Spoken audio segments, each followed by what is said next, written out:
আমি টেইলার্সের ব্যবসা করি। ব্যবসার শুরুর সময় আ একজন আমাকে ঋণ দিয়ে সহযোগিতা করেছিলেন। আমি চাচ্ছি তার ঋণ পরিশোধের সময় তাকে ৩ পিস সালোয়ার কামিজ উপহার দিতে। এটা কি সুদের অন্তর্ভুক্ত হবে কিনা?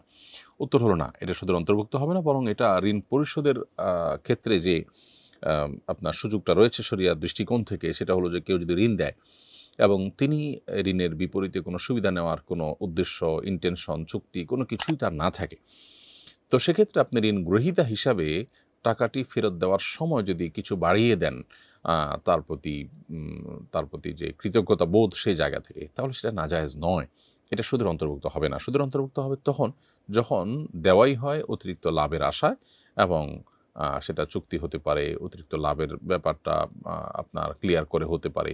এরকম যদি হয় তাহলে সেটা আপনার সুদের আওতায় পড়বে। অন্যথায় এটি সুদের আওতায় পড়বে না। এটা আপনি তাকে কৃতজ্ঞতার উপহার হিসাবে বা কৃতজ্ঞতার উদাহরণ হিসাবে, নমুনা হিসাবে, নিদর্শন হিসাবে আপনি দিতে পারেন। এরপরে প্রশ্ন হলো, সরকারি চাকরির বয়স পার হয়ে গেছে। এখন প্রতিবন্ধী সার্টিফিকেট বানিয়ে প্রতিবন্ধী কোটায় চাকরি নিতে পারব কিনা? উত্তর হলো, যদি প্রতিবন্ধী হন তাহলে প্রতিবন্ধী কোটায় আপনি চাকরি নিতে কোনো অসুবিধা নেই।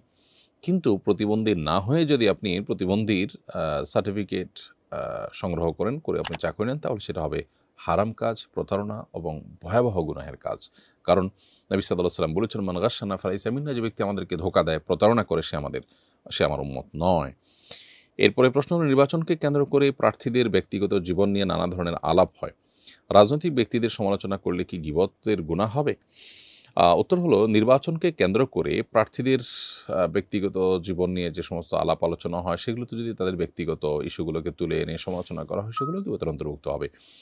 নির্বাচনে কেউ দাঁড়ালে তার গীবত হালাল হয়ে যায় না।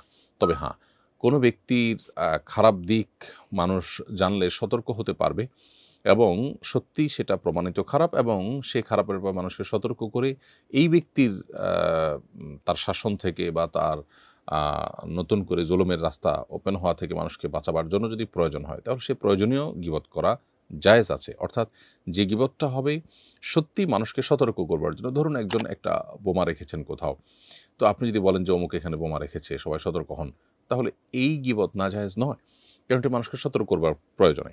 এখন এটা একজন মানুষ যখন করবেন তখন তার আল্লাহর ভয় থাকতে হবে। তিনি আসলে হারামকে হালাল করবার জন্য জাস্ট একটা ফাঁদ তৈরি করলেন, একটা নিজে থেকে একটা কি জানি বলে এটাকে, নিজে থেকে আপনার একটা ফতোয়া বের করে নিলেন।